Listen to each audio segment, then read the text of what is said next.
Hello out there. We're on the air. It's Rink Moose Talk tonight. The beers are cold. The mics light up. And the boys get set to fight.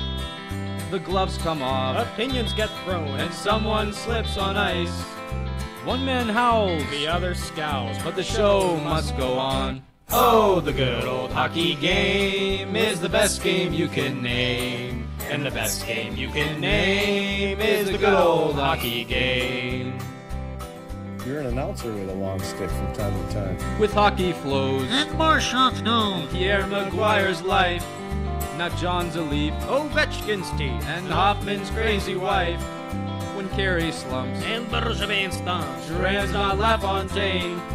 Jokes aside, it's podcast time, and Rink Moose is the name. Oh, the good old hockey game is the best game you can.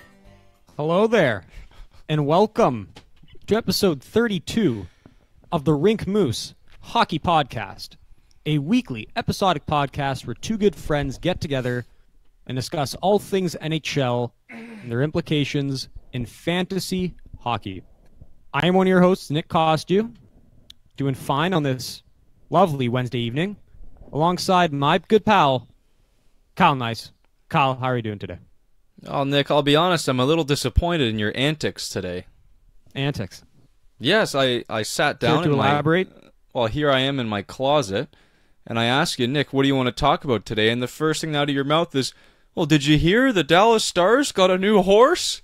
And I was just like, Nick, what are you on about? And a cow. Now it's a cow. How many farm animals can one team have, Nick? Like, this is ridiculous. I was just fascinated. I mean, seldomly will a team adopt a pet, to liven the room in the dressing room. Oh my God. And this come on, a cow. I mean, that's unprecedented. So, Nick, is there a jersey that gets on this cow, or what are we dealing with here? I don't know. I have no idea. I saw the one clip. They're still thinking about a name for the cow, so I think it's a little too early to think of a jersey. But hey, come playoff time, because we know Dallas is going to be in the playoffs now. I'm sure they'll have a jersey and a name and a number and everything. I mean, yeah, so like teams got their own things, right? The Canes had their storm surge, and now when Dallas needs to get fired up for the playoff game, in comes old Bessie there into the room to make a speech. It's gonna be fantastic, and I think they're gonna go all the way. Wow. No. Yeah, you're a Dallas hater. Reel it back. This team's going nowhere. Yeah. Anyways, F them. So there's been big news this week, Nick. But how I would characterize this week, if I'm honest, the calm before the storm. So many things are just beginning to fizzle up, and it's super exciting. But there have been some headlines that we'll talk about. Namely, to start the show here, I want to talk about the debut of Quinn Hughes, or as the O-Dog likes to call him, the Paperboy. Paperboy, always about that paperboy. If you ain't on your grind, then you flexing, you's a hater, boy. Paperboy, always getting paper, boy. If you ain't making money, then you ain't a money maker. Wow, what an entrance! Wow, what are you listening to over there, Nick? Come on, hey, that's the official Quinn Hughes theme song. Jesus Christ. Just right on cue, eh? Did you have this loaded up or something? Oh, I had it loaded up and ready to go. Just for all week, I've been planning this. All right. So I'll tell you, I have barely watched this guy play, but the second I heard he was called the Paperboy, I just had to load that song.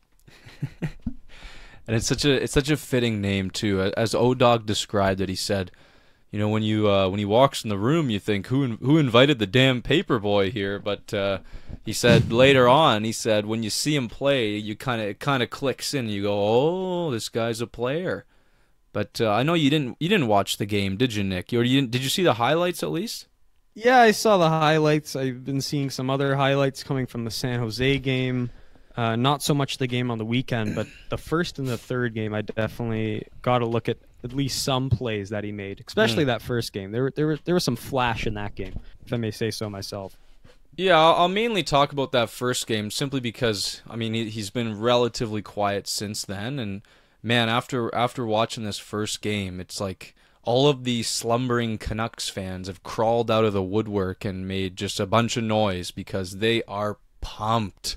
You should have seen the social reaction, Nick, whether it's YouTube, Twitter, Instagram. People were having a fit over this guy because, I mean, for all intents and purposes, Nick, he lived right up to the billing that everyone kind of pumped up for him.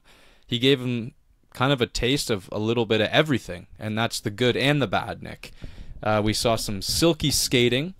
I mean, you could see that on that just gorgeous assist he had where he was behind the net, deked out that defenseman using the back of the net there, and then just kind of went heel to heel and just popped right out in front. So the skating was on display, the creativity was there, and that was all highlighted, Nick, by one of the nicest, most dynamic 3-on-3 lines we've seen all year. We had Brock Besser, Quinn Hughes, and Elias Pettersson. Now this is how you know this coach is just like, yeah, we're out. We're not making the playoffs here, but let's give the fans something to cheer for because holy shit, this was just skill meets skill meets skill. It was unbelievable to watch these three in action, and I'm telling you, all the Canucks fans all at once jumped out of their seats and said, you know what? This has all been worth it all these years because we're in for a hell of a ride. Now, I mentioned the bad things too, Nick, and your boy Pierre Maguire pointed out quite adeptly. He showed his defensive lackings. I mean, let's just highlight a couple pieces here. He's not good at controlling the cycles in his own zone. Let's be fair. He's not going to body guys off the puck, and he's not going to clear the front of the net so his goalie can see shots. So, you know, it's a give and take with this player. This is kind of what we were expecting. He's got, I mean, look back to the draft. His talent level is a top 3, top 4 talent level, but it's these defensive shortcomings that made him drop to where he was taken. So, man, it's great for those Canucks fans to be excited, but I mean, you know, you almost look at the guy and you almost think, would you just put him on forward? Like, what is this guy doing on defense? I simply don't understand. I'm sure he can rock a breakout, like, you know, skate it out, shoot it up the ice. But man, I mean, I'm just picturing myself in a playoff series, and you know, things get tough, things get heated, especially down low when you're hemmed in. This guy's gonna get eaten up. It's not like the O-Dog said it. He's the paper boy. He's just a wimp. He's a wimp out there. He's so small. He's like a little boy. And he's like 19 or 20. You gotta start putting on some pounds here. This can't go on. But just still the skill was there, very impressive, and people are fired up, man. I'm telling you. Calder pick for next season, maybe Calder pick. Him and his brother are gonna fight for it. Yeah, it'll be a tough race, but I don't know. I think given the nature of the NHL, where the game has gone, how it's changed, the reality of, you know, you can be an undersized defenseman, an undersized puck-moving defenseman, where skating is your calling card, and you will have your fingerprint on the game a lot more, you know, prevalently than had this been 5-10 years ago, where defensemen like this weren't that highly regarded. So, as much as you can say, hey, you know, he wears number 43 anyways, may as well toss him up on a forward line. He practically looks like a forward the way he's skating around. Yeah. I mean, I don't buy it. You need puck movers on the back end. They don't have it, really. I mean, Alex Edler's your best defenseman. I wouldn't consider him a puck moving defenseman. He's a stopper. That guy breaks cycles, he hits. He's a defenseman's defenseman. Yes, he can play on the power play, but let's face it, they don't have a true quarterback. And I think this is what Quinn's going to provide you with in the short time I've seen him play. So, yeah, I mean, I like him on the back end. I think next year it's going to be a blast, you know, getting to see him actually put a whole year under his belt. And, yeah, I mean, it's going to be a tough race. You're going to have Jack there. You're going to have a plethora of other rookies making their debuts. But, you know, yet another strong star, young star developing there in Vancouver. And you know, you had Pettersson this year. He might be your rookie of the year. I know we'll get into awards later in the show. You're going to have Quinn being in the running for rookie of the year next year. I mean, this is great on top of Horvat and Besser. I mean, you finally see a plan in place for this Vancouver team. We should mention the Calder Trophy for next year is already taken by Makar. Let's not kid ourselves here, Nick. We totally forgot. The Hughes brothers can go take a fucking walk. They're not beating Makar out for Rookie of the Year. No chance. No chance. Well, what's that Pierre said? He said Quinn Hughes is an all-star. Cale Makar is a superstar. Is that right? I think he said Quinn Hughes is a star. Cale Makar is a superstar. Just like, yeah. Just got shivers down my spine there. But Nick, I'll be honest with you. Maybe I'm stuck in an old mindset, but I don't like a defenseman if he can't. I almost want my defense to do. He has to be able to be a force back there in a slight way. Like, you don't have to be like a Shea Weber, but I want you to at least be able to handle yourself physically. And I don't know how like a Sam Girard or a Quinn Hughes, how these guys are gonna fare in the long term. I mean, you look at Victor Mete. I mean, he's had his problems, but he can outskate most of his problems. But you know, I'm stuck in this old mindset where I think you at least have to be, 5'11", 6 foot with some decent weight on you to really be an effective defenseman. But who knows? Maybe. Well, he's got room to grow. I mean, let's face it. I mean, you're not going to get your man muscles until you're like 23. You know? Well, I mean, he's got tons of year development still to go. I wouldn't be looking at his, the way he's looking right now and go, oh, that's how he's going to look for the rest of his life. That's the same thing people are saying about Pettersson. They're like, how's this kid looks like an alien? This kid shouldn't be playing. Yeah, how's he doing this? He's still got room to grow, just like Quinn's got room to grow. Yeah, I guess so. I'd hold off reservations on the whole this kid's not built for the NHL until they get to that, their prime years, age 25, 24, 25. Well, I don't know. Yeah. Just look at Stamkos. When Stamkos had his first year in the NHL, they looked at him, they said, this kid's a shrimp. This kid shouldn't be playing. His coach called him out, said he's never going to play in the NHL. That was the quote on Stamkos. And look where he is now. No way. Who said that? They took him first overall. overall. It was their head coach at the time. Yeah, it was their head coach. Tampa? Yeah. They took him first overall. What's he saying that for? There's no way he said that. No, you got to read. You got to read about this, Kyle. There was a lot of drama between Barry Melrose, and Steven Stamkos. You should Google that after the show. There was a lot of controversy there. Maybe I will. But another point I'm just trying to make is, like, you watch Makar highlights and you got all the fancy stuff, but you've also got some pretty big hits in there too. Like, at least this guy can handle himself physically, which will aid in when he does get placed into the lineup later on in a couple weeks. And we'll get to that later, but just on that little segue, Nick, we need to talk about this Avalanche team. One of the gutsiest clubs in the National Hockey League. There was a tweet.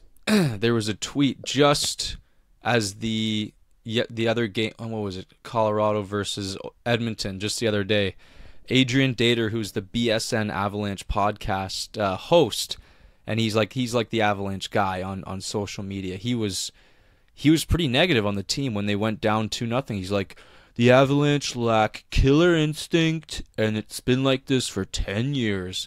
And then what happened, Nick? What happened? We had Nathan McKinnon happened. He just came in, smashed through the zone, and put one in to make it 2-1, and the rest is history. They went on to win 6-2. Now, this team has done nothing but astonish in the last 10 games a couple weeks ago, they found themselves out of the playoffs, and it didn't look too good, Nick. And then we had Philip Grubauer just put on a show for the last dozen games. It's been quite a show.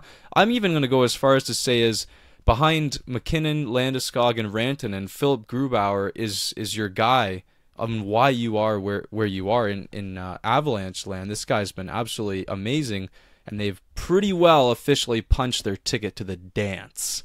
Now, what do you think of the Avalanche? Well, I'm gonna say outright I got this wrong.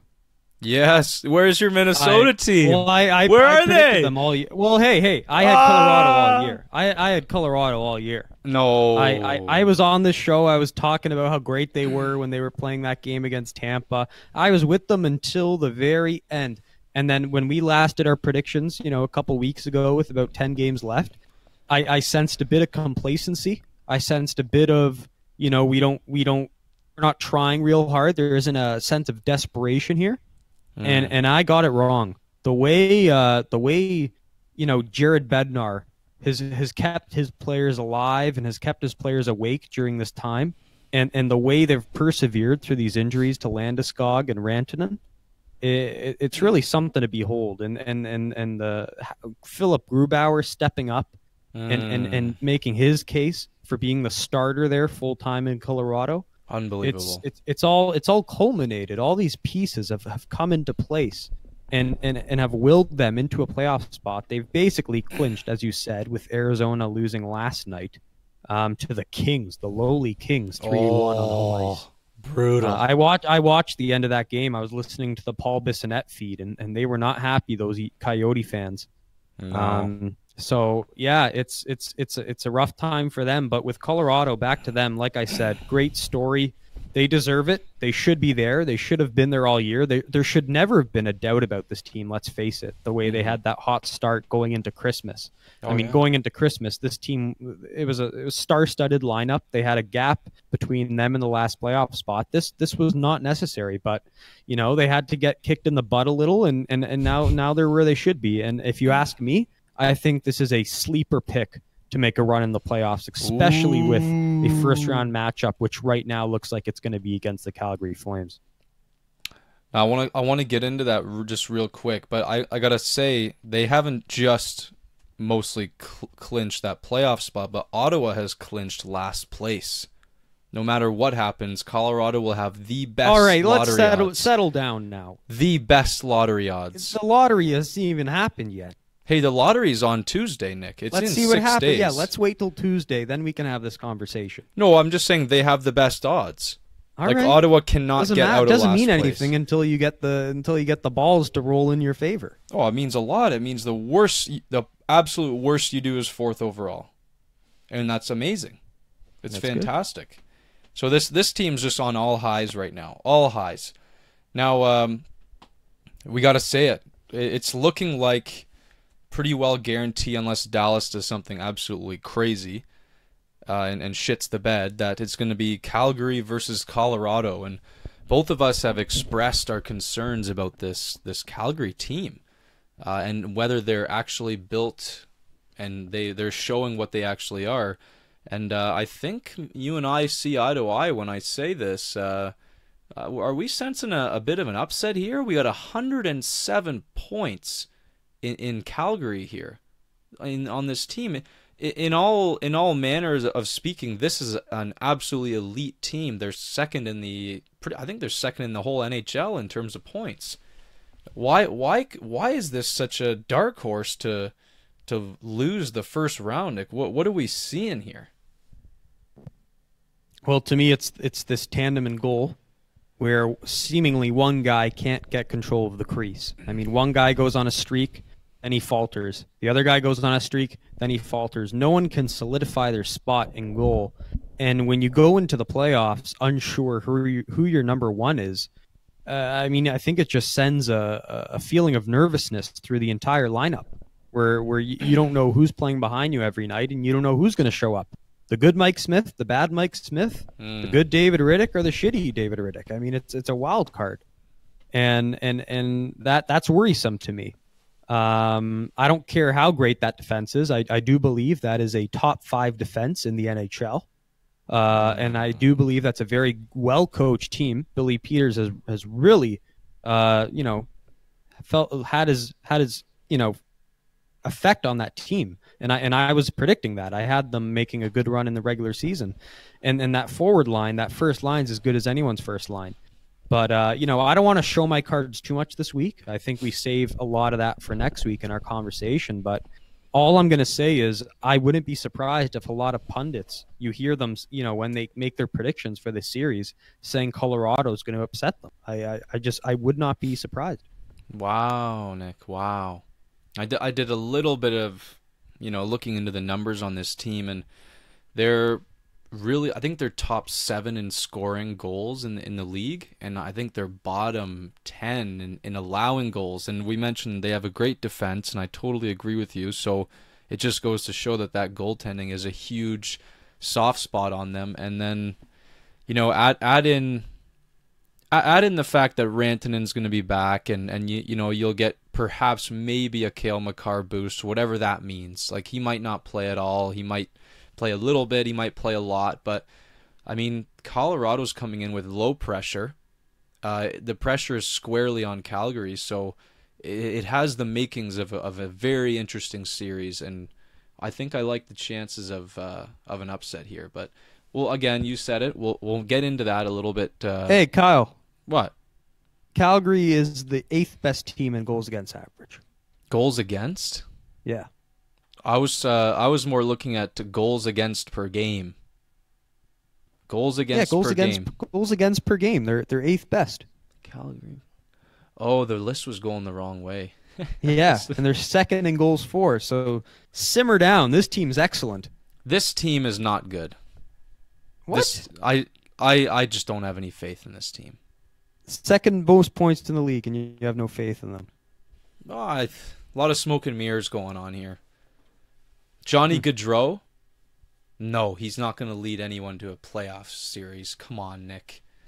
Johnny Gaudreau. He's been there before. He's led them through a playoff series against Vancouver. He did that just 3 years ago. Why not again? I don't know. That's the thing. They've been really inconsistent, that top line.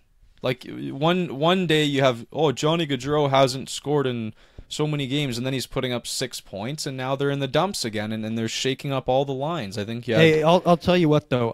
If I'm on the opposing team, I do not want to play Matthew Tkachuk in a playoff series. Oh, of course. That guy, Colorado doesn't have a Matthew Tkachuk. I'm sorry. You can look top to bottom. They do not have a guy who plays like him, who's got the character of him. That guy might be the X factor in that series. And I mean that sincerely. That guy can get under the skin of a player as good as anybody in the league. You want a guy to shut down that McKinnon line? Matthew Tkachuk. That's the one thing I'm worried about here, Nick. That's the one X factor that I think could ruin this whole thing. Because I'm really scared to play this guy. But, you never know. Hopefully there's some toughness on the back end through Eric Johnson and Zadorov that can settle things down. But it's a really good point. He's scary. He's going to be a beast in the playoffs. But we'll move on, if that's okay. No, like I said, I think it's best we save most of the discussion for the next week. Next week's bracket unveiling.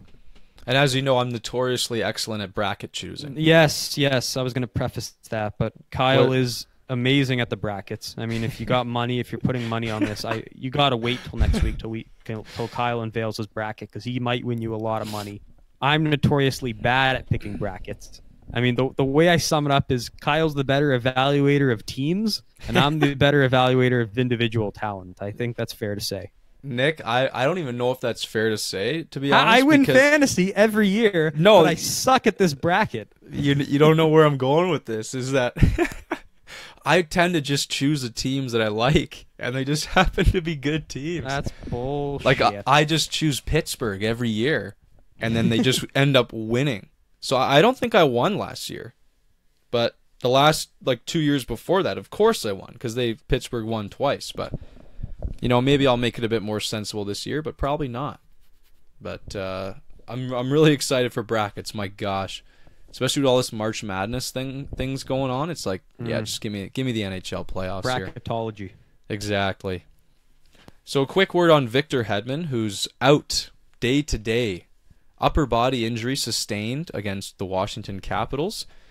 He wasn't present for the Montreal game the other day, and it's been a bit of a mystery, this injury. They're not really saying too much about it, which makes a lot of sense. And of course, I think they're gonna whether he's good to go or not. He's going to be rested until the start of the playoffs, and he will be playing in Game 1. That's 90%. So whether he's going to be fully healthy in Game 1 is a whole nother story, but it's something we should keep our eye on because, I mean, he's super important. Like they were saying on radio, you take Hedman off that blue line, and you're not killing it on the blue line in Tampa when you take Hedman away. It just doesn't look as nearly as scary as it should.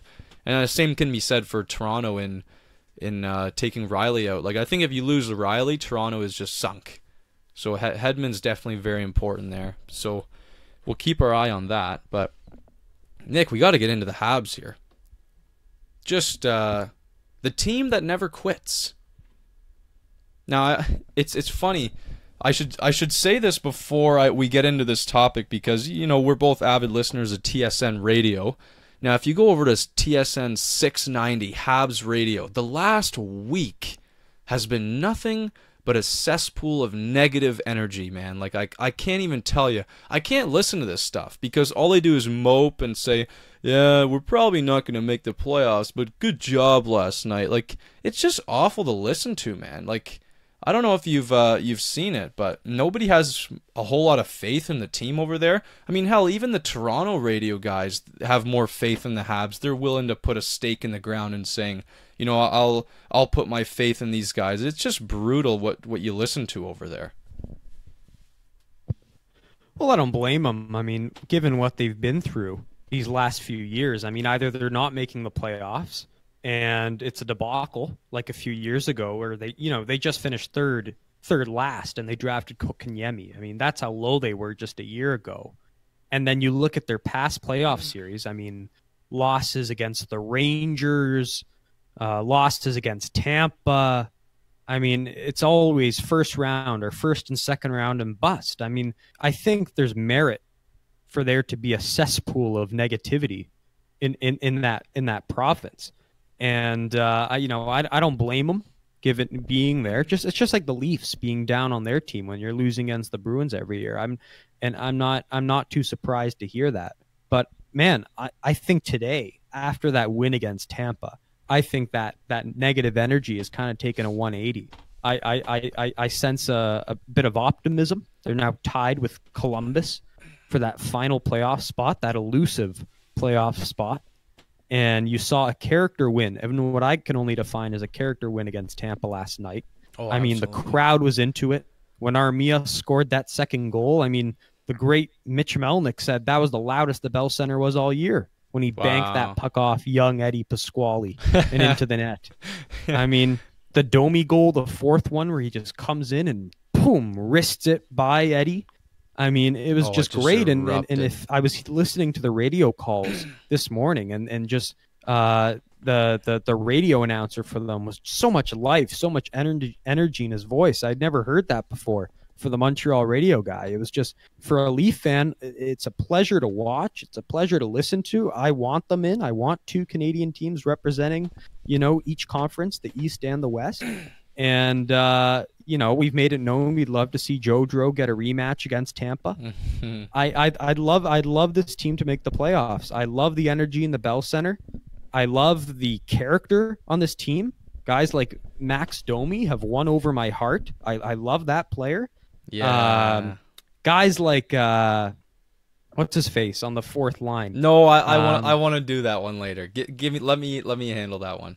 I mean, there's just so many. Guy. There's so many players to like on this team. They're from both a character and playing standpoint. There's just too much to like. I don't care who you are. If you're any Canadian fan, any Canadian hockey fan, you need to be behind this team right now. You know what? The Montreal's relentless energy last night, they made Tampa Bay almost look like shit. Like, have you ever seen a defense look slower than last night? The way Montreal was skating and just relentless effort, it made Tampa Bay look like a bunch of goofballs. And relentless effort and a relentless. distressed looking John Cooper the whole night. I rarely ever see that man distressed. Like he was he's holding in a chomping. shit. Chomping that gum like crazy. Bad the whole night.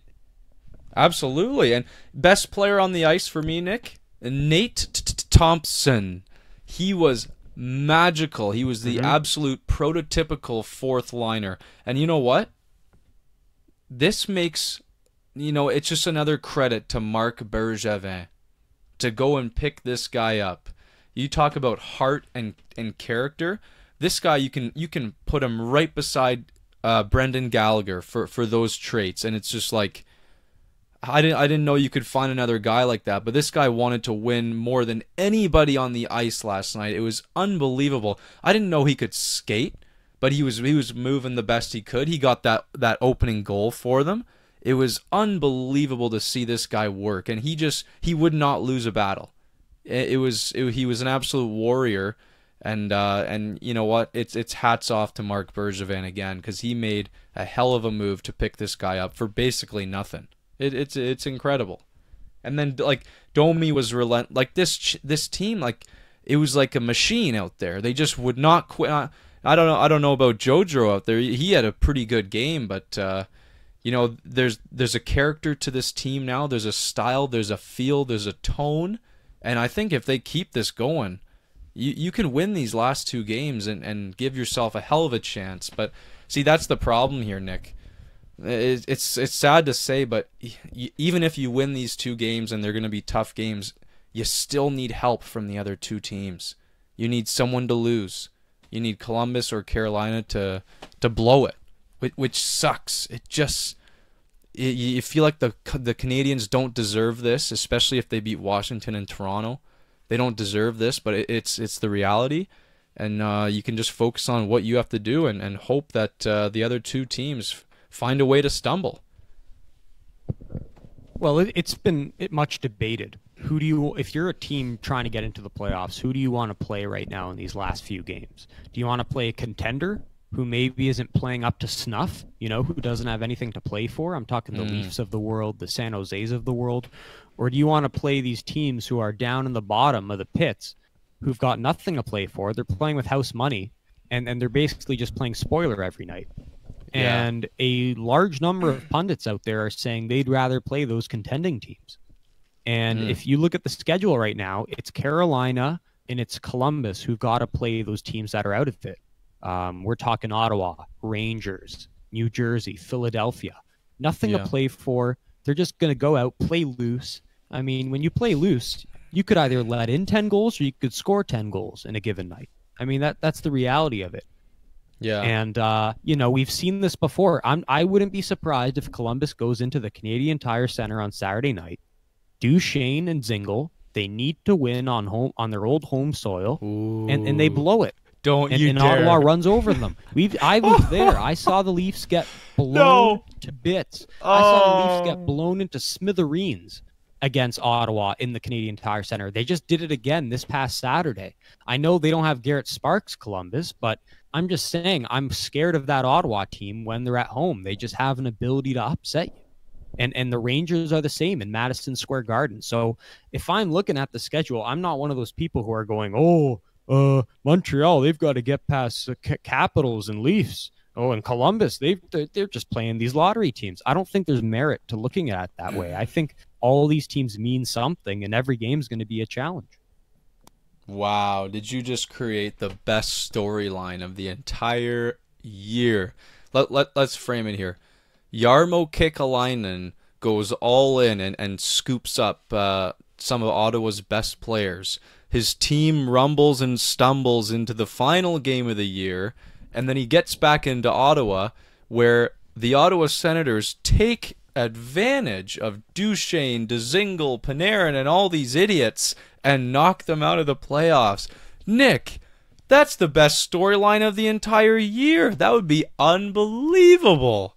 I can't believe it that we're in this scenario, but I think you make a good point with the whole, the top teams aren't giving it 100%. There's going to be some resting there. There's going to be not much to play for psychologically. What I think it does, I think it makes it an even playing field. I think it brings the top teams down to even, and I think it brings the bottom teams, as you mentioned, the spoiler alerts, up to even as well. So I think when all is said and done, it is going to be so 50-50 whether this comes to fruition for the Habs, but there's a chance, and I think it's going to be awesome to watch. What I will say is, and especially with that Columbus loss to the blowout to Boston, what is going on with this team? Is there not a dressing room problem in Columbus that you can't strap on your boots? Hey, I know you're trying to stir up some shit here. I'm trying to guys you don't like on that team. You're trying to stir up something, and I can sense it. No, I'm just spewing facts. What are you here. saying? They don't have how do they not have a consistent effort to get Kyle, it going that's against a good Boston team. I mean, apparently they just got healthy. They got a bunch of help on defense back the other night. That was their first game in a long time. They've had their full Stanley Cup playoff lineup on the ice. And to me, from what I heard, it was more so Boston imposing their authority and their game come playoff time against the Leafs instead of Columbus, laying an egg. That's the sense I got. I don't give a darn about that. I look at Montreal put on their best face against the best team and potentially of all time in the NHL, and you're telling me this without Hedman though and Vasilevsky. Yeah, still those are big pieces. It's still Tampa Bay, and they made Tampa Bay look like a bunch of morons. Now you're telling me Columbus with this star-studded roster on paper should be able to compete with Boston gets blown 6-2? I'm sorry, but if they brought the Habs effort, there's no way they lose that 6-2. They just couldn't do it. They just couldn't consistently work together and work for the same cause. I mean, it's not the same kind of character as in Montreal dressing room. It's just not. There's no way this team gets blown by Boston if they're all playing their game. It's just something's wrong here. I can't put my finger on it.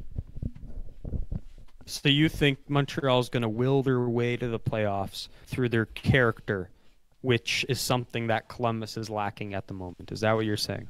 I mean, character's one thing, but it seems like they've all bought into this mentality, which is we're going to outwork. We might not be the most skilled team, but we're going to outwork any opponent here.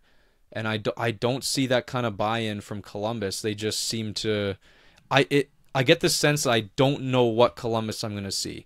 Like, I can pretty well tell you we're going to see a very, very relentless Montreal team in the next two games. I have no idea what we're going to see from Columbus. Just not a clue. I mean, this team looks like it takes teams lightly, like Ottawa. They could easily fall victim to that with the egos in that room. Duchesne's going to walk in there, yeah, this team's a joke. Fucking Marty Ramon. Yeah, this is going to be easy, boys. Like, I could just totally see this scenario where they're like, yeah, we have a cakewalk, and then they get upset and starstruck by Brady Tkachuk flying down the wing. I could see it happening. This Columbus team, they don't listen to this coach. I'm pretty confident in this. I love the roster. Like I said, this team is going to be a beast in the playoffs if they figure it out, but I don't know what we're going to see. Marty Ramon. No, that's fair. I'd love to see Marty stick it to Duchesne on the last could you night imagine? of the NHL season. The power play lights up Columbus. It'd be my God. Great storyline. And then everyone pulls back the video and it just rewinds the Duchesne clip. Marty Ramon, I haven't listened in weeks. This is going to be outstanding, Nick. I can't wait for this. I might watch that game and not watch any other game that night. Right. You're saying you'd rather watch on a Saturday night, 7:00. You'd rather sit down and watch Columbus Ottawa than Leafs. Oh man. Yeah, you're right. No, that's especially if Montreal is like in the thick of it. They beat Washington. Man, that game. I'm gonna get so loaded for that game. Wow, what a feeling. Yeah, it's gonna be fun. Now we owe it to our listeners and ourselves in this country to talk about Toronto a little bit. Now it's not like we've gained any more answers than what we've had in the last couple days. I mean, it just seems to be more questions, if anything. Nothing is really cleared up. They haven't found their rhythm. We've seen Freddie Anderson take an ice bath, whatever that does. You see him submerging his whole body in ice, and it has me worried, Nick. Now, what are your thoughts on this team? I know, at the end of the day, I know it's what it's going to be. There's not going to be answers until Game 1. But has anything really changed in your mind or piqued your interest for Toronto?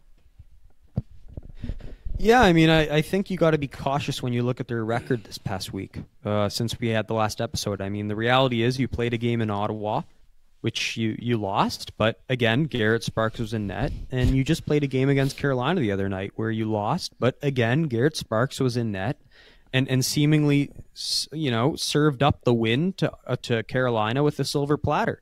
I mean, that it's been known. I don't need to talk about it anymore. I've gone off on this player enough.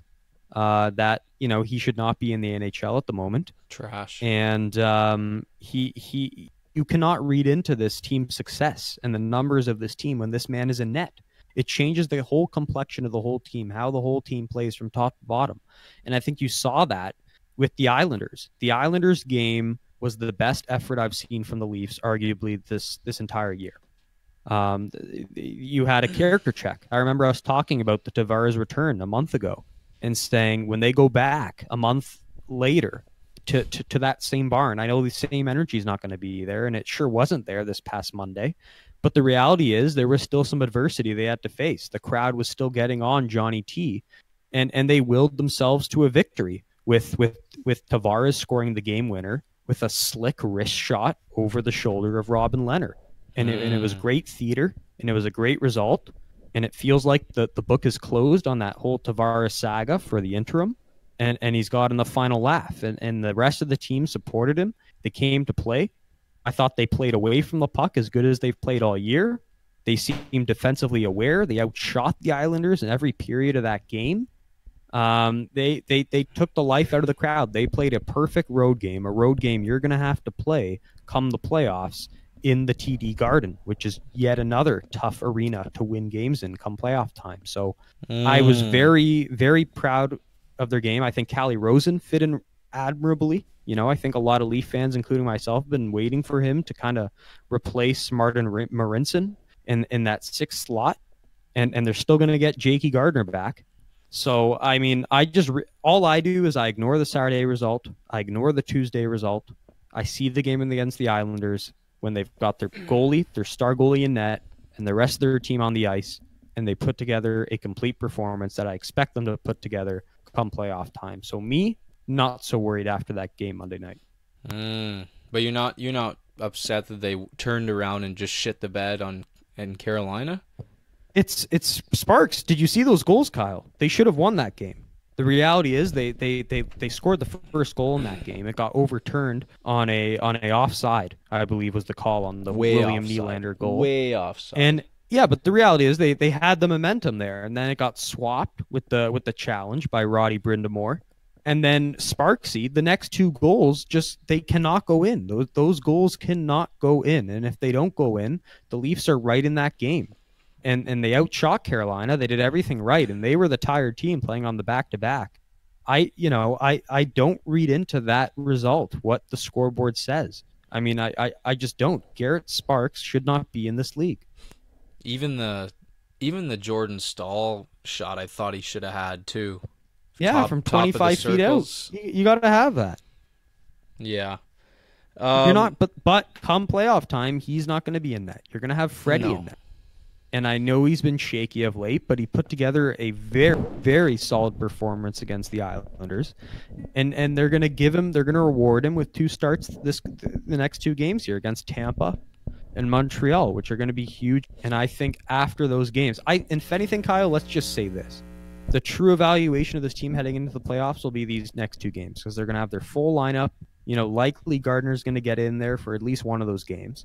And you'll finally be able to cross your hands, put your thinking cap on, and say, okay, that's the Leafs I'm going to see against the Bruins. I sure hope you're right. But, yeah, I don't know. Starting off against Tampa with these last 2 games is going to be interesting. But we should note that John Tavares hit a major milestone here. Do you know what it is? No. It's going to surprise you. I sure had to do a double take here.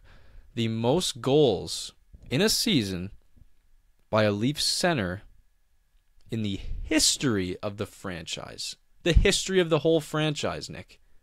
By a centerman. Doesn't that blow your mind?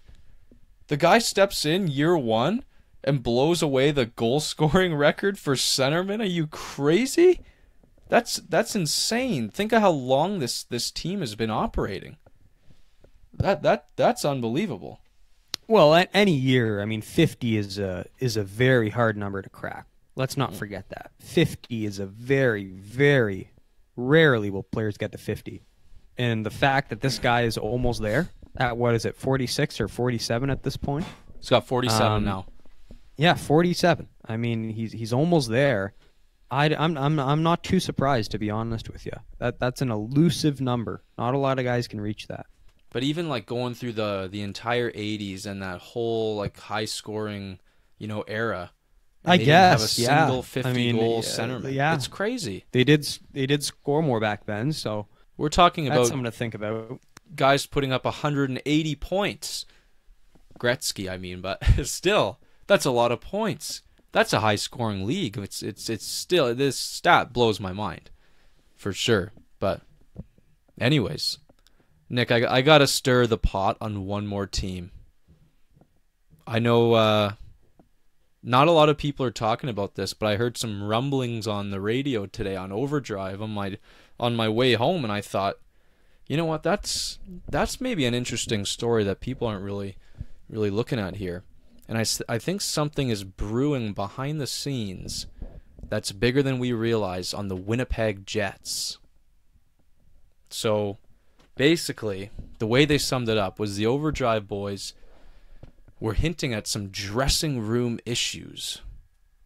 They said there's a specific reason why they went out and got Matt Hendricks, that it was a quiet deal. In the very last minute of the trade deadline, they went and got him for a reason, Nick. Now, if you look at the team, the last 25 games, Winnipeg has basically been a bottom half of the league team in many respects, on many fronts, goals against, all this kinds of stuff. Their season's been very up and down, all over the place. And they were actually my cup pick early in the year. And I just got to ask, what could be wrong with this team? And do you still have the same faith that you had earlier in the year that this is a legitimate contender here? Because I don't know, like it's been all over the place, and it's hard for me personally to really put my confidence in this team come bracket time. Well, I've actually never been confident in the team come bracket time. You know me, I've never been high on Winnipeg. You've always been the one to convince me that this is a good hockey team. But why? I know they're a good hockey team, but I've never thought they've been a great hockey team. And I've never understood why pundits consistently pick them to be a cup contender. They're a great team. I just don't think they're in the class of other teams in the show. That's wild. I've never have. I've never been high on them. But regardless, if there is something to read into why they have been kind of, treading water here, is, let's face it, they've had some tough injuries. Lots of people say Josh Morrissey is the best defenseman on that team. He is the Victor Hedman of the Winnipeg Jets. That's what some people have said. Maybe and just going off that rationale, if you're losing that man for 2 months, that's going to hurt your record. That's going to hurt your team. Not to mention, you lose Big Buff for an extended period of time, which they did. I know he's back now, but you lose your top two defenders for a long time. You're going to take a hit. You're not going to run away with first place, which has been the case here. They've kind of been middling at 500, and now St. Louis and Nashville have caught up to them for that first seed in the Central. So I think the injuries are a big play here. Nikolai Ehlers, you lost a lot of time with him. You added the centerman. What's his face? Kevin Hayes. Nick's you added Kevin Hayes. That hasn't really been an instantaneous fit. Is that kind of one of those deals like Duchesne where the guy just doesn't fit? You need more time for him to get acclimatized, where he's just not used to his wingers. I mean, I can't really say him and Ehlers have great chemistry. Can you confidently say they're going to beat St. Louis or Nashville? Oh, not right now. There you go. I don't know what to say there. I mean, I'd love to say that they beat those teams, but I don't know if I can see it. Those I mean, St. Louis is the hottest of the bunch. Let's get that out of the way. Very scary team, especially if young Binnington can keep going how he's going. And then Nashville's Nashville. They've been quiet, but they can surprise you. Who knows? But I know. Well, put it this way: as a St. Louis fan, who would you rather play? Of Nashville and Winnipeg or Dallas? Yeah. No. Nashville, Winnipeg. I think I'd rather play Winnipeg. Wow. Given all these guys are ice cold. You look at down the board. Wheeler 1 goal in 10 games. Scheifele 1 goal in 10 games. Ehlers 1 goal in 10 games. It's just cold. Laine cold. Cold. Laine has been cold all fucking year. Yeah, all year he can't find his stride. But they're so built for the playoffs, though. Like, this team, like you saw Scheifele last year, how amazing he was to lead the team into the West, and you got big guys like Kevin Hayes, Blake Wheeler. The goalie doesn't give me confidence. I have more confidence in Pekka Rinne than Connor Hellebuck at this stage in their career. I don't think I want to deal with Rinne, but I'll happily take on Hellebuck. Well, he's been off and on, but he did win. He's a young goalie, just like Binnington. I'll take my chances. All right, fair. I still think Winnipeg makes it out of that division, but I mean, St. Louis is just so scary these days, and it bugs me to the core. Oh, I know it does. You're not a fan of that team. No, I'm not. No. But it is what it is.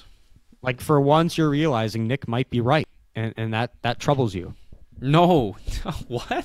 That doesn't trouble me. Of course it troubles you. Well, I did say St. Louis was going to be long gone. Nick's Cinderella team might make some damage here, and that troubles you. You know what, Nick? Part of me really wishes that somehow Colorado could face St. Louis, and we would just battle. Every single time they played, I would come over with my jersey on, and we'd have a little battle every single game. Right. That'd be amazing. It would be. It doesn't look like it's going to happen. It's but probably not going to happen unless they both win right out through their finals in the West, which is, let's be honest, it's a far cry from what's going to happen. Right. But you want to get into the awards here, last segment? Sure. Yeah, we got a lot to cover here, so let's go with the awards. No, it's not that much. I mean, there's a good 10 awards here, right? 10 awards, but they don't have that much. Let's be honest. There's not that much debate for most of these. All right, let's get into it. Let's find out. So who wants to go first? You want to go all of our awards in one take, or you want to go 1v1 here? Oh, let's go 1v1. Okay. Yeah, it's better. 1v1. Where do you want to start? Top to bottom or bottom to top? Bottom to top. Let's go shitty first. Bottom to top. Yeah. Then again, yeah, let's just do it that way. All right. Where are we going here? GM of the year. GM of the year. Oh, mine's so off the board. Okay. I'm going to go our good pal, Marc. No. Bergevin. No. And why not? You look at all the moves. You look at the Max Domi trade. I was listening to TSN radio today. They said that trade, Max Domi for Alex Galchenyuk, is among the most one-sided NHL deals in the past decade. Who said that? They were just saying this on Montreal radio. Oh. They didn't say the past decade part, but I'm looking into my hockey memory, which is pretty fresh the last decade, and I'm like, that's a pretty one-sided deal. I mean, that's a great deal for Bergevin and a terrible deal for Arizona so far. The guy's going to score 30 goals this year, and he only had 9 goals in his previous two years. It's amazing. Oh, unreal. 72 you look points. at trades like Nate Thompson, a guy I called out in LA is being washed up and having no future in the NHL whatsoever. And now look at him. He goes to Canada, plays for this reinvigorated fan base, this reinvigorated team, and he slots right in.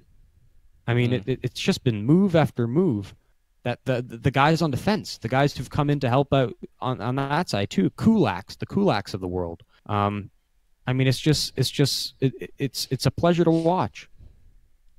Nick, I can't help but agree with you. GM of the year, Marc Bergevin.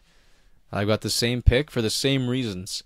He's made these trades who at the time people were criticizing. Let's be serious. People were Thomas not happy. Tatar. Thomas Tatar. There you go. And it's Yeah, great game last night. And then you look at the drafting. He kind of went out on a limb to pick Kotkaniemi, some would say. And you know what? I think it's a great pick, and everyone in Montreal loves the pick. They love the guy. He's awesome.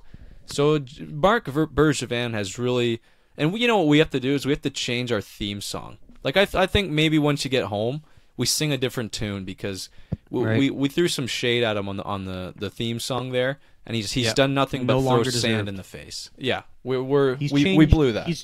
He's changed his whole perception. The way you look at him. Like a year ago, I was looking at that photo with Alan Walsh, him and Max Pacioretty, right? And I saw like a devil. I saw like a villain who nobody likes. That's who I saw with shredded biceps. That's who I saw. And now when I see him, I'm like, this is a changed man. This guy, like you said, he's been baptized, and it's just amazing to see the changing character here. Wow. All right. Jack Adams, Coach of the Year. Who do you got? This one's tough. It is. This one's tough. This one's very tough. But I think you have to go with Barry Trotz. Wow. My candidate. The reason it's tough is because I'd love to give it to Berube, my boy Berube in St. Louis. No. But the reality is, I mean, the team around him, it was already talented from the get-go. I think it says more about just how shitty a coach Mike Yeo was than how great a coach Craig Berube is. You know, he's already surrounded by a talented cast. You only have to do so much. Same can go for John Cooper. Yes, it's historic, the run they've been on in Tampa, but it is still a all-around great team around him. I could coach that team. I don't know about that. Come on. I could just cross my arms every game and we'd win, we'd win at least 45 games and get into the playoffs.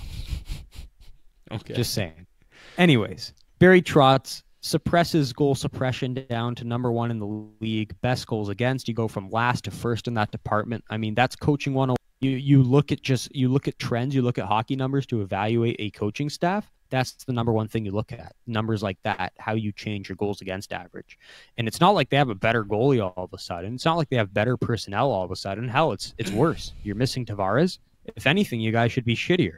But he's totally ridden the script there and gotten his act together, and the team is the best defensive team in hockey. He has solidified his spot as one of the best defensive coaches in the league, and it's paid off now, and they're going to make the playoffs. You know, I so badly wanted to pick Barry Trotz, but sometimes you have to honor greatness. And I know the team's good. I know that the roster's phenomenal, but there's something to be said for keeping the team so consistent and keeping the focus on such I can't a believe you're consistent doing level. this.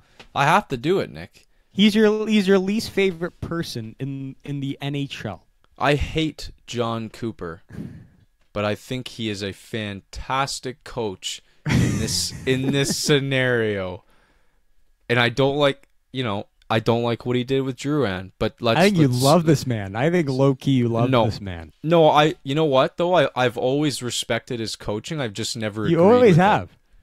It. Never agreed with it. But I remember first year you ran into my room and you're like, here are my predictions for trophy award winners. John Cooper's winning Coach of the Year. And I'm like, what the fuck do you know about John Cooper? Like, how can you just make that call?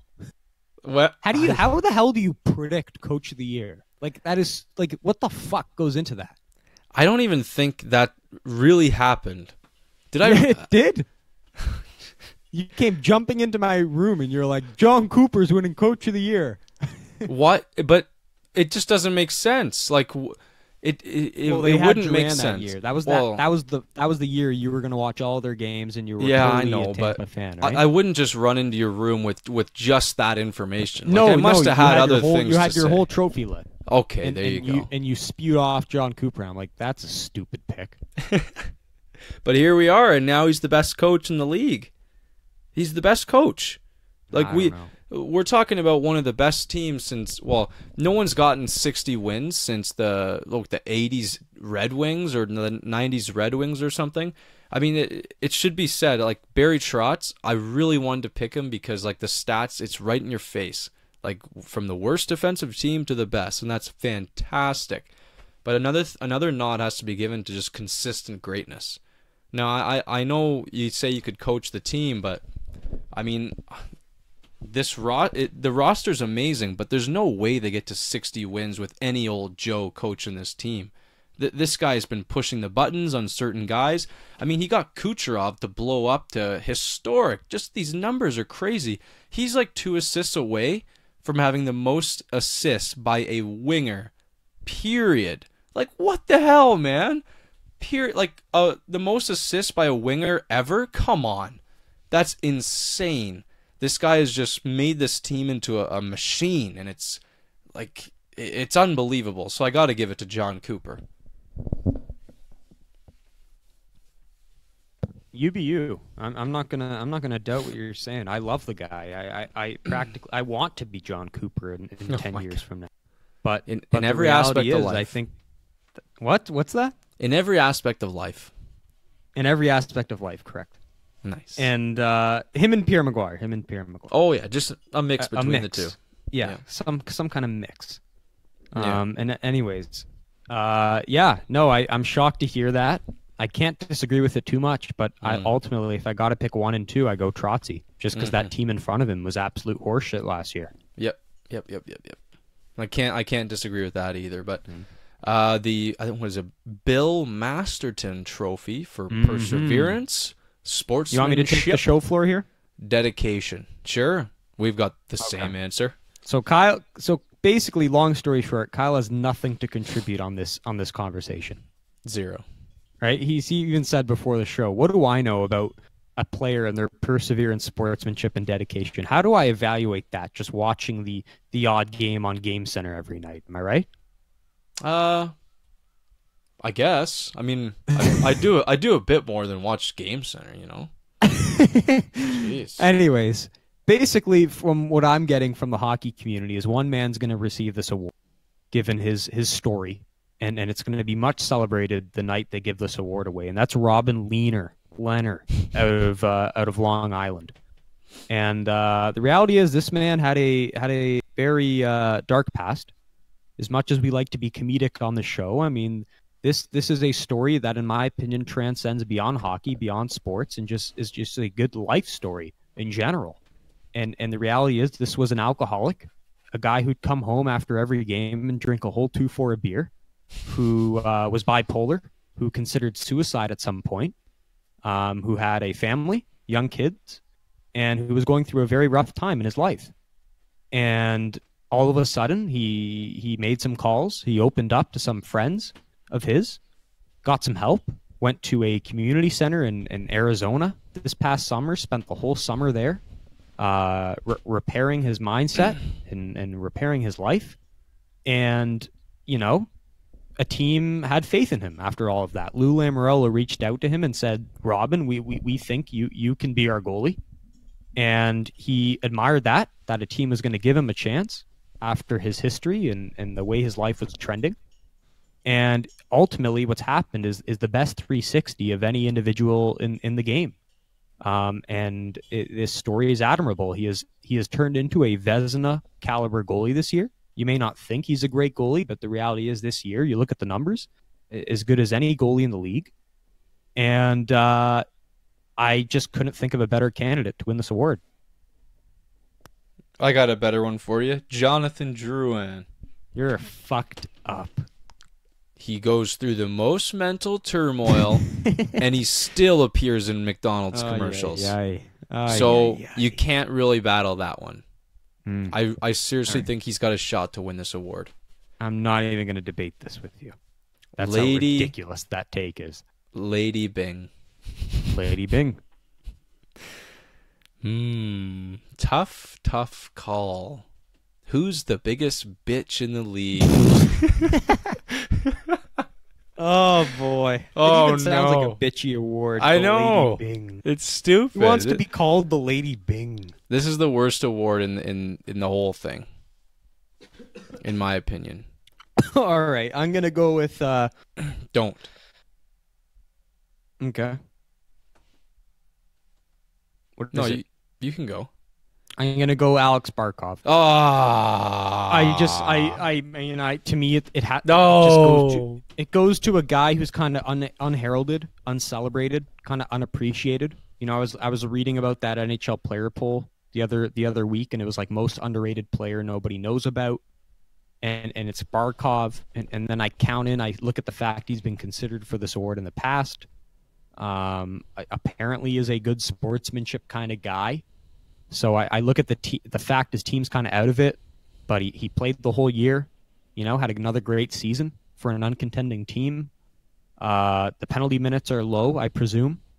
So yeah, I mean, I'll just go Barkov. I mean, this is about as unconfident I am in any of these award picks, but I'm just going to go Barkov. Brad Marchand. No. Okay.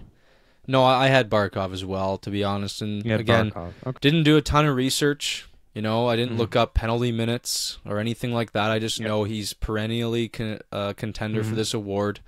And, you know, he's not enough people sing his praises, and he is excellent two-way guy. Doesn't really do anything dirty. You know, it seems like a very soft-spoken, quiet leader. So I think that he deserves this kind of recognition, and I'm not opposed to giving it to him. So Lady Bing Barkov. Now we might have some contention on this next one, because I'm going off the board here, Nick, on the Selke Award. You're not gonna like this. You want me to go first here? Sure. Bring it on. First-time award winner of the Selke Trophy for best defensive forward in the NHL. Sidney Crosby. Ooh. Sidney Crosby. And yet he has been considered for this award in the past. He is getting his name brought up in this year. And you know what? The couple times I've watched him in this year, I've watched him a few times, and he's really rounded out his game as he's aged, Nick. I mean, he's a far cry from the guy who was terrible on face-offs way back when he was young and focused mostly on offense. This guy's very, very, very well trusted in his own zone, and he's an excellent face-off guy. You can see him killing penalties every so often out there, and you know what? He's great. He's good hard on his stick. He's good on his assignments. And I think there's just no reason why you can't consider this guy for this award. And you know what? I'm fully confident in giving the Selke to Crosby. He deserves it one year in his career. I think this could be the year. Yeah, well, you're not going to like my take, and you're not going to be surprised by it, but that's Ryan O'Reilly. And I've been on this bandwagon, or no, sorry, I'm not going to say that. I've been leading this train since the start of the year, since watching the first game of the Blues. I looked at this player and I'm like, how did this guy get traded? How is this guy on the market? This guy is an indispensable part of any team.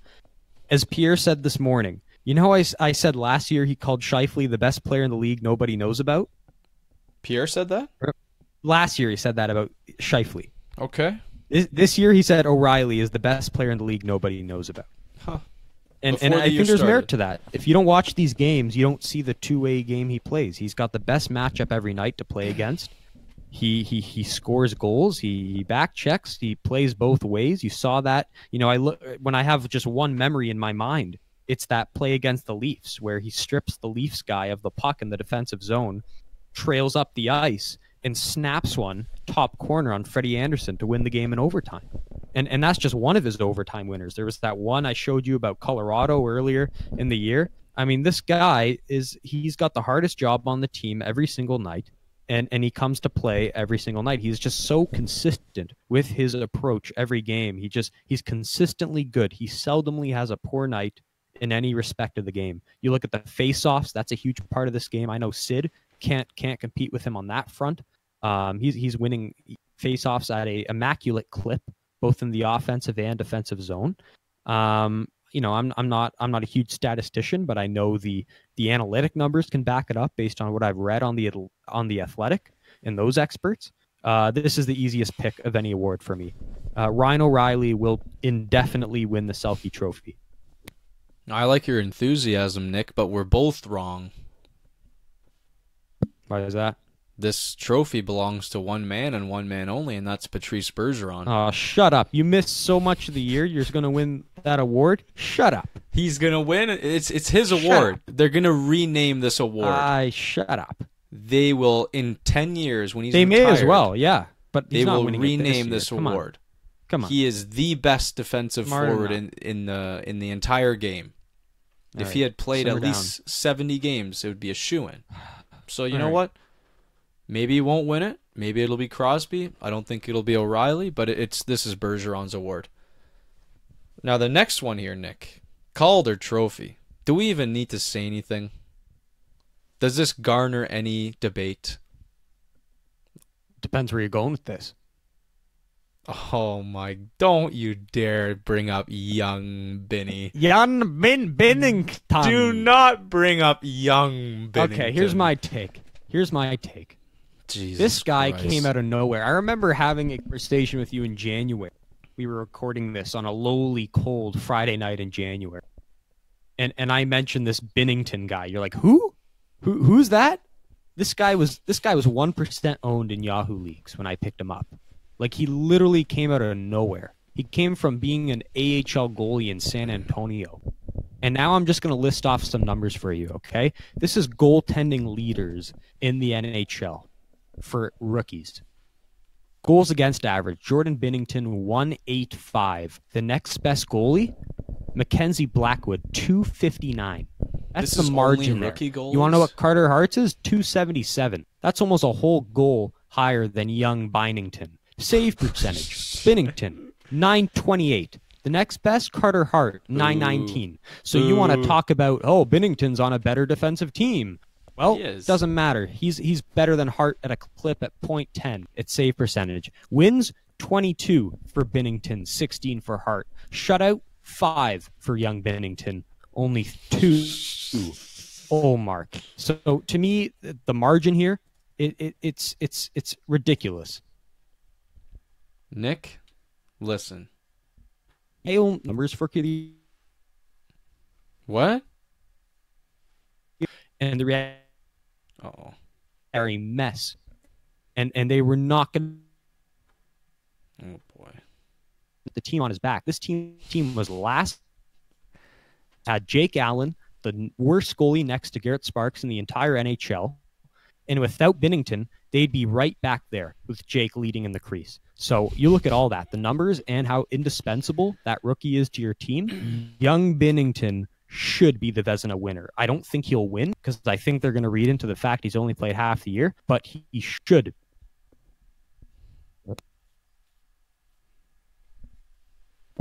Hello? Oh, man. I was feeling that, but you were chopping A up hot like take? crazy. Chopping. Yeah, you went cold like for a long time in there. Oh my God. What's I going know. on with the internet? I know it's bad. I got to Right- restart now? Okay, I'm going to restart. Okay. All right. Young Binnington, Jordan Binnington is my rookie of the year. Okay, you look at the numbers. I'm just Calder just gonna list off- Trophy. Yeah, Calder. Sorry. Hey, young Binnington's my pick. You look at the numbers. GAA 185. Kyle, the next best rookie goalie, Mackenzie Blackwood 259. Jordan Binnington, save percentage 928. The next best, Carter Hart 919. Wins 22 for Binnington, 16 for Hart. Shutouts 5 for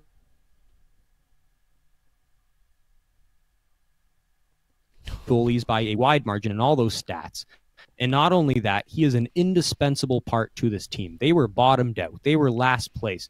They were riding the bandwagon of Jake Allen. Jake was not leading them anywhere, and they needed a leader to step to the crease, and that was young Binnington. And since then, he's led his team to a playoff spot and what might very well be number one spot in the Central Division. This kid is exceptional. I don't care how good the team is in front of him. They still need a quality goaltender to be there, and he's been there each and every night. Young Binnington should be the Vezina Trophy winner. Exceptional status, young Bennington. Young Binnington. Like Hey, I Nick- said, 1% owned in Yahoo leagues when I picked him up, and he led me to a fantasy championship. Nick, listen. You know, it's not the Calder isn't best rookie goaltender, you know. I know you can't just compare him to Blackwood and Carter Elias Hart. Pettersson's team is dog shit. No. He's not led them anywhere. They are not going to make the playoffs. They're done. Listen. Cahoots. No. Listen close. I just looked it up. You know young Binnington? He's not that young, Nick. He's 25. He's about 8 months away from not even being eligible for this trophy. The cutoff is 26 years old. He's 25. Elias Pettersson came into the league at 19, and after this season, you know what he's shown us? After this season, he's been so good, so electric, that we can all pencil him in as a top 10 player for the next 15 years in this league. That's what Elias Pettersson has done. Now, I know young Binnington has done a lot for his team, but Pettersson has changed the league. This guy's going to be a perennial star. So there's just no competition here. Now Binnington, he's 25 years old, great story, AHL Rambler for a long time, but Pettersson has come in and he's going to be the next great Swede. So I think there's just no competition here. Zero. None. Again, Zilch. I think Pettersson's going to win this year because they're going to say he put together a whole year. I know he had a few injuries, but pretty much played a whole year. Binnington only played half the year. You're going to see what Elias did. He's going to win the award. I as the goaltender who plays goalie on a night-to-night basis, who realizes the tough position that it is, I look at this kid's numbers. He's still young. I don't care what you say. 25 is young in this league. It's amazing. It's breathtaking. I would say, I don't know, man. Like I can't. He doesn't even have a brighter. The rigors, Kyle. The rigors of jumping into that market, that tough market where the fans will crush you. It's if not you don't tough. Perform. It's not tough. It's not Montreal. St. Louis, they are expected to win every year. They went in with huge please. expectations to win the Stanley Cup. And Jake Allen can't do it. And they bring this kid in, and he rights the ship. It's an amazing story. Sure, it's an amazing story, but Carter Hart's got a better future than young Binnington. I mean, he had a good year, but it's not like he doesn't have the star numbers to back goaltending. it up. He's 20. He's 20 years old. Too bad. He's got real a 277 GAA. This is his first year playing pro. Period. He's a real rookie. Like Binnington's not really a rookie. He's been dicking around in the AHL for 6 years. He's not a real rookie. He's just an old man Again, that just I don't finally think made these it. voters look at that. I think they see who a goalie is, or they see who the rookies are, who the eligible rookies are. They see the underlying numbers, how much of an asset they were to their team, and it's Binnington. That's all I'm going to say. All right. We'll move on Let's to move on. Why don't you give him the Vezina as well? This one's tough. This one's very tough. It's because I think you could have made a case for Fleury, all year until he got injured. No, I think you pumped Fleury's tires too much simply because I made a trade. He had a case. No. Ever since I made that trade, you've bought a Fleury jersey. You've become a fan. You've been an ass about it all year. Honestly, it's tough because it's a two horse race here. I think we can all agree on that. And again, I like to read into who is most indispensable to their team. And to me, that's Frederik Andersen. Oh, I think he should win the Vezina Trophy because for every Leaf game I've watched, and I've watched every Leaf game, oh no, the story is they get outshot every night. They get outchanced every night. They happen to score 3 or 4 skilled goals with their studs leading the way, and they win the game because this guy, Frederik Andersen, is guarding the crease. That's the recipe of every Leafs game. I know they have to right the ship for the playoffs, but to this point, that's been the recipe of their game. And this Andersen guy, with the exception of this month in March, has been amazing each and every night. He just doesn't give up odorous goals. And I know Vasilevsky, you look at the numbers, he's got the better numbers, but he's got the better team in front of him. Look at his defense core. Hedman, Strawman, Girardi, McDonough, Sergachev. I mean, it's stud. Nope. And the Leafs have Dick All on the back end. They've got Morgan Riley, and that's it. and Freddie's kept them in the race all year, and I think he should get the Vezina Trophy. What, so Muzzin doesn't count anymore, huh? You don't like Muzzin anymore? Well, because what? They've had him for, 15, 20 games? Well, I'll tell you what happened, Nick. You can't give the Vezina to Freddie because he's disappeared the last whole month. Like, you can't just disappear. Okay, and Vasilevsky did disappear for 20 games when he missed time with his injury? What you have to realize is there's a recency bias to these awards. Oh, simmer down. And Freddie will never win this so award. Binnington's going to win goalie of Rookie of the Year if there's a recency bias. You have to Your methodology is flawed. I'm You're not saying there's it's a a recency good bias for one award but not the other? Come on. Nick, listen, no one's looking at Jordan Binnington, young Binny. They're not looking at him they might look at him for the Calder, but listen, it's going to be Vasilevsky's award because simple and plain, he's got the best numbers, he's been consistent. When Toronto faces Tampa Bay, he's the guy that shuts them down. We look back at that one game, and it's just like it was all Vasilevsky. At the end of the day, it's a great team in Tampa Bay, but at the same time, they've got a great goaltender, and you shouldn't be hampered. You shouldn't have an award taken away from you because you have a great team in front of you. And I just think that the way Freddie has shit the bed and the way Freddie has lost his mojo, his mind, his confidence is going to look bad on his voting ballot. So that's why I got to go Vasilevsky. Hey, UBU. I see he sat out a number of games with the injury. I think games started counts a lot in this league, and as well as the team in front of you. But I digress. Let's move on here.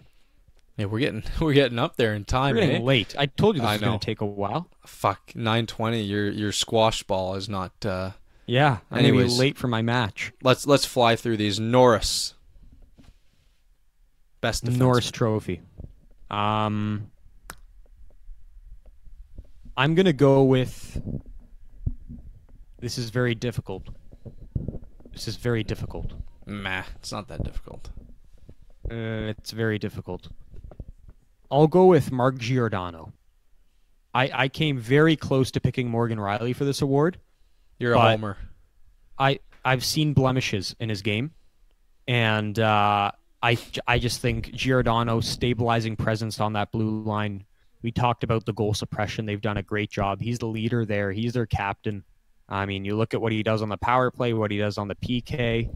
He puts together a whole 82 games. We heard Drew Doughty tooting his horn. When Drew Doughty's complimenting a player, you know he means it. To me, it's Giordano. I will concur. Giordano, he just does it all. He's not just an offensive guy, though he does have over 70 points. He's just let's not dwell on it. He's been awesome. It's a breakout year for him and good for him. Ted Lindsay, greatest player in the league as voted on by the players. This is tough too, because it's tough. so like, what do these players value? Do they value points, or do they value like who takes your breath away? You know, if I was voting, I'd vote for who takes my breath away. You know. Well, let's frame it like this: if you're a player and you're going up against this guy, you know you're gonna have your hands full, or you're gonna like the whole game plan is based around shutting this one guy down. Yeah, I mean, these last two awards, outstanding and MVP, I could go with the same name in both respects. That's where I could go here, but I'm gonna not do that. Sure. So I'm gonna go for the route where I take a different pick. Last year was McDavid and Hall; they split it up. So I'm just gonna say they're gonna split it up this time. And that being the case, I'm going to go Nathan McKinnon as your most outstanding player. Wow. Kyle, I was thinking about this the other day when he scored that goal against Edmonton. When you liked that goal, eh? Oh, I loved it. Kyle, watching that goal... Breathtaking. Okay, so if you just get Joe Schmo hockey fan, I thought about this the other day. Oh, I'm so happy. If you just take Will and situate him at a television... Yeah, and you have him watch all these players in the show, right? All these forwards. And he watches all these guys. He doesn't know anything about hockey, you know, but he just watches them. I think the parity in the league is so tight, not only from a team perspective, but from players who can skate, shoot, play make. there's so much parity for just the average Joe Schmo who's watching the game. All these players look so identical. Yes, some are better than others and stand out better than others, but for the most part, there's lots of parity there. But there's two players in the league, forwards in the league, that to me they just leap bounds above everyone else. They look different. They look like they're from a different planet, the way they play the game, and that's Connor McDavid and Nathan MacKinnon. Agreed. That's just my take. And to me, MacKinnon, what he's done this year on that team, he's stayed healthy the whole year despite his line mates not doing the same thing. The goals he scores, the way he plays, how he's willed his team to a playoff spot here seemingly in the last week of the season. To me, it's Nathan MacKinnon. I leap off my seat when I watch this player play. Wow. I'm so happy to hear that. And surprisingly, Nick, I have a different answer. Which I will say this again. I've said it a couple minutes ago.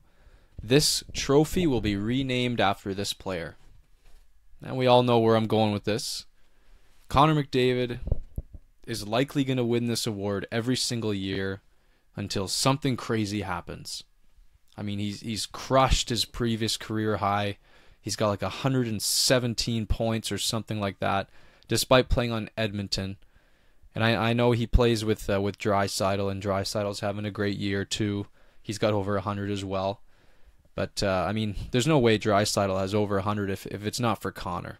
And despite having such a shitty team and being on this sad, negative environment, Connor just he pushes this game into places we've never seen. And you're right, these two players, they look otherworldly. The way they move their hands, the way they move their feet, it's unbelievable to watch. And it's going to be these two coming down as, you know, good pioneers of the game in terms of what we can do with skill levels and all that kind of stuff. So to me, it's still Connor McDavid for the Ted Lindsay. I think people are going to pay him the respect, and they're going to see how sad he is not making the playoffs, and they're going to give him the award. That's just what's going to happen. He's been outstanding this year. So I'll give that one to Connor. No, and I can't complain because, like I said, I cited two players that to me make me leap out of my seat, and those are the two guys. So I picked one, you picked the other. And I didn't even cite this. That goal against Edmonton was great. How about that shootout move against Arizona? Oh, that one I sent you. That's a goal you dream about every night. You could pull off on Nick. oh my God! Like, if you came in and tried to do that on me, you'd lose the puck on like your third handle. Oh, you know? Absolutely. Like Absolutely. the way he pulls it back to fake the shot, I was like, how did he do that with such I love grace? his approach. He goes into every shootout move without, like, I feel like he just doesn't go in with a plan. He just puts in these amazing hands, these moves, sees what he's going to do, reads the goalie, and just bam, makes an instantaneous decision, and just mucked Darcy Kemper. Oh, it was the thing of beauty. But of course, he tried to do the same thing against young Bynington the following night, and Bynington stoned him. whatever. Yet another more evidence for Binnington to win the Calder. But we haven't talked about McDavid's between the legs goal. Like that's probably the goal of the year. That was nice. Oh, it was unbelievable. The guy just, without even like thinking twice about it, pulls it up and just tucks it top corner. It's unbelievable. All right, moving on. The Hart trophy. MVP. I mean, to me, I look at the numbers. I look at the team where it's situated. I look at their historic run. And I see a young Russian by the name of Nikita Kucherov with 125 points. The last time I saw like 125 points, that's mind-boggling. How do you score 125 points? It's like 1980s. Like, what's going on here? This isn't a video game. This isn't NHL 19. What gives? No. I mean, this guy, he's sensational. I might have had him for the most outstanding player, but I'm going to go MVP just because his team is the best team in the league. He's the leading scorer in the league. I just like this pick. No complaints, Nick. I mean, we weren't going to give him nothing, were we? No. other than the scoring leader, like this guy. Yeah, I can't believe what I'm seeing statistically. I mean, sometimes I'll be honest, I watch him and he doesn't jump out to me. Like, you ever get that where you're watching Tampa and you're like, Yeah, well, I was just about to say, he doesn't have that flash of McDavid and McKinnon, No. especially just skating up the ice. But he has a quiet way of really showing his talent. Like, nifty little passes, nifty little ways he corrals the puck and will just make a move in the offensive zone. Power play, you could argue he's the best power play player in the league. I think Yeah. there's merit to that argument. Yeah. The guy's just nifty. He's just sneaky good. And that's the best way to sum up. Maybe he doesn't come off the screen to your Joe Schmo fan like Will, but when you really watch the game closely, he's just nifty. This guy's going to win the MVP. Hockey sense off the charts. That's what it comes down to. He just recognizes when to do things, where things open up, and he's a guy that seems to have eyes in the back of his head. I mean, 85 assists. Fuck, can't believe it. Can't believe it. But that wraps up awards ceremony night, Nick. Now, of course, there's going to be awards that are given out, that we can't really speak for because it's, point leaders, goal leaders, all that kind of crap. So we don't have to report on that. And then, gosh, we should really wrap up here. So I'll give you a quick summary of what to look for this coming week, and then we'll end it there. We've got the draft lottery on April 9th, which is the Tuesday right before the start of the playoffs, which I think is really smart. You got tons of hockey coverage. We're going to have playoff brackets, predictions. CHL playoffs are still rolling. That's going well so far. Mock drafts coming up. And, we're going to do a Rink Moose special, of course, with our playoff previews. We'll have you guys covered. It's going to be a hell of an episode next week because I don't know how we're going to fit it all in, to be honest. There's just a million things to put in there. But, I mean, here we go, Nick. This is what we've been waiting for all year long. And it's going to be outstanding. And we're going to have a clear picture on Saturday night. Is the last night in the NHL regular season, so we're fired up big time. Yeah, all the number crunching will go down after that Saturday. All the matchups will be set.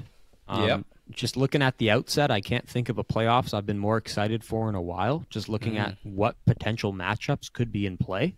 I mean, every year I feel like there's one or two or three that are kind of meh that you kind of sleep on.